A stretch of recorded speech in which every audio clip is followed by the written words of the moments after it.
اور اس کا قصہ حضرت حلیمہ نے خود بڑی تفصیل کے ساتھ بیان کیا. حضرت حلیمہ بعد میں مسلمان بھی ہوئیں اور ان کی قبر ان چند قبروں میں سے ہے جو اس وقت جنت البقیع میں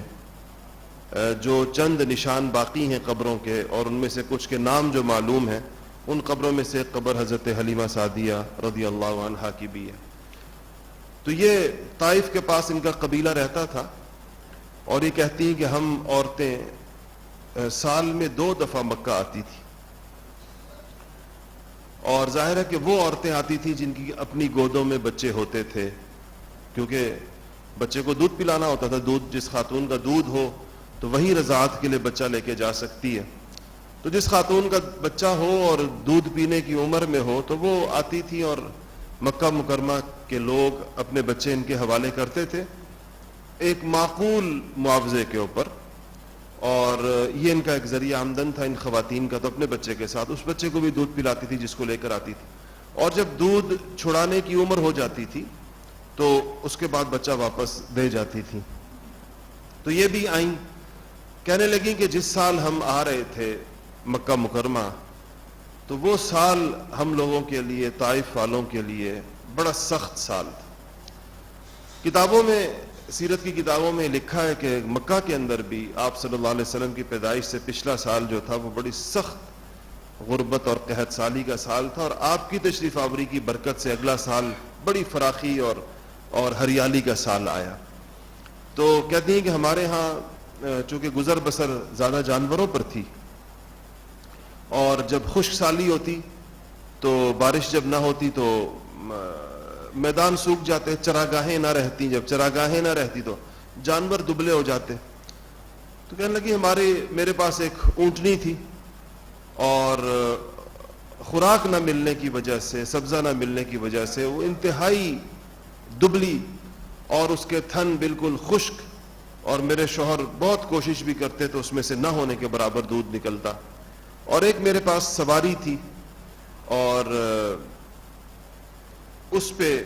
وہ ہم کہیں آنا جانا ہوتا تھا، اس کا بھی یہ حال تھا کہ ہڈیاں نکلی ہوئی تھیں اور چلنا اس کے لیے دشوار تھا.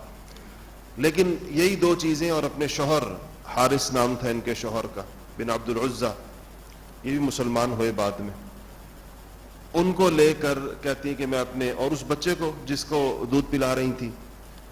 ہم لوگ مکہ مکرمہ کی طرف چلے، اور عورتیں بھی میرے ساتھ تھی. بعض روایات میں لکھا ہے کہ 10 عورتیں تھیں تقریباً.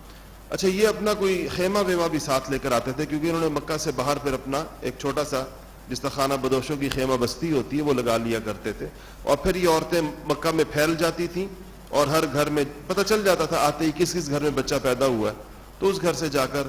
بچے کو ماں باپ کے ساتھ اس کی بات کیا کرتی تھی. تو حلیمہ کہتی ہیں کہ یتیم بچوں کی طرف ان عورتوں کی توجہ اس طرح نہیں ہوتی تھی کہ ان کا کوئی صحیح معنوں میں معاوضہ دینے والا ہوتا نہیں تھا. تو عورتیں کوشش کرتی تھی کہ وہ بچے لیں جن کا باپ ہو، جب ہم بچہ واپس لے کر آئیں تو وہ ہمیں معقول معاوضہ دے. تو ان گھروں میں گئیں عورتیں، اور حضرت آمنہ کے پاس بھی عورتیں آئیں، خود حلیمہ بھی آئیں، اور یہ ساری عورتیں حضرت آمنہ کے گھر میں آتی، اور جب یہ پتہ چلتا کہ بچے کا باپ نہیں ہے تو خاموشی کے ساتھ نکل جاتی کسی اور گھر کی طرف. تو جتنی عورتیں ان کے ساتھ آئی تھیں ان سب کو بچے مل گئے، اور حضرت حلیمہ کو بچہ نہیں ملا. شاید دیکھنے والے، بچہ دینے والے ان خواتین کی، ان عورتوں کی جو ان کے بچوں کی رضائی مائیں بننے والی ہوتی تھیں، ان کی صحت بھی دیکھتے ہوں گے. کہتی تھی کہ میری صحت بہت کمزور تھی، اور خود مجھے دودھ کی اتنی شدید کمی تھی کہ میرا بچہ اپنا جو ہے وہ بھی دودھ کم ملنے کی وجہ سے ساری رات روتا تھا بھوک کی وجہ سے. تو کہنے لگی جب میں واپس آئی اپنے اس ٹھیے پر جو ہم نے لگایا تھا مکہ کے پاس، تو پتہ چلا کہ ساری عورتوں کو بچے مل گئے اور واپسی کی تیاری ہے. تو میں نے اپنے شوہر سے کہا، میں نے کہا کہ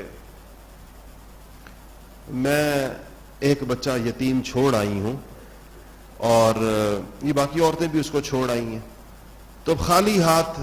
جاؤں اس سے بہتر ہے کہ میں وہ یتیم بچہ ہی لے لوں. ہو سکتا ہے کہ اللہ تعالیٰ ہمیں اس سے کوئی برکت عطا فرمائے، اس سے یعنی کم بھی ہو برکت ہو تو کہتے میرے شوہر نے کہا کہ لے لو، اور اللہ تعالیٰ اسی میں برکت دے گا. تو میں واپس آمنہ کے پاس آئی اور میں نے کہا کہ دے دو بچہ، میں اس کو لے جاتی ہوں. تو کہتی ہیں کہ جب میں ان کو لے کر اپنے آئی تو بس ان کا میری گود میں آنا تھا کہ ہمارے حالات بدلنا شروع ہو گئے. کہتے ہیں سب سے پہلے تو خود میرے پستانوں میں اتنا دودھ اتر آیا کہ میرا اپنا بچہ وہ بھی سیر ہو کر پیتا اور یہ بچہ بھی سیر ہو کر پیتا. حالانکہ 1-2 دن پہلے تک میں اپنے بچے کا نہیں پورا کر پا رہی تھی، اب دونوں کا پورا ہوتا. کہنے لگی میرے شوہر دودھ کا برتن لے کر، ابھی ہم مکہ سے نکلے نہیں تھے، کہ میرے شوہر دودھ دوہنے کے لیے ایک برتن لے کر اس اونٹنی کے پاس گئے جو چند قطروں سے زیادہ دودھ نہیں دیتی تھی، اور واپس آئے تو ان کے پاس دودھ کا برتن لبالب بھرا ہوا دودھ سے، اور حیران ہو کر کہنے لگے کہ حلیمہ وہی اونٹنی ہے اور اس کے تھن دودھ سے ایسے بھرے ہوئے ہیں کہ دیکھو کتنا بڑا برتن اس سے دودھ کا نکلا. تو ان کے شوہر نے کہا کہ حلیمہ ایسا لگتا ہے تو کہ تم کوئی بڑی بابرکت جان لے کر آئی ہو اپنے ساتھ، کیونکہ یہ حالات اس بچے کی آمد کے ساتھ بدلنے لگے. پھر کہتی ہیں کہ جب یہ تو ہم نے دیکھ لیا، یہ 2 چیزوں کا اندازہ تو سفر سے پہلے ہی ہو گیا. جب سفر شروع ہوا تو میری اونٹنی میری اس سواری کے اندر ایسی جان آ گئی کہ وہ سب سے آگے آگے دوڑی جا رہی ہے، سب سے آگے پوری قوت کے ساتھ چل رہی ہے. پہلے میری وجہ سے قافلہ رک رک کر چلتا تھا کہ لوگ آگے نکل جاتے تھے، میری سواری ساتھ نہیں دے پاتی تھی تو لوگ میرا انتظار کرتے تھے. اور رستے آتے ہوئے کہتی ہے پورا رستہ مجھے عورتیں سناتی بھی آئیں کہ حلیمہ تیری وجہ سے سفر میں تاخیر ہو رہی ہے، تیری سواری چلتی نہیں ہے، سب کو دیر ہوتی ہے اس کی وجہ سے. اور کہتی ہیں کہ جاتے ہوئے میری سواری کو پکڑنا کسی کے بس میں نہیں رہا. تو کہتی ہیں کہ عورتیں بڑے تعجب سے مجھ سے کہنے لگیں کہ حلیمہ یہ وہی سواری ہے؟ تو کہتی میں نے کہا ہاں سواری وہی ہے، سوار وہ نہیں ہے، سوار بدل گیا اس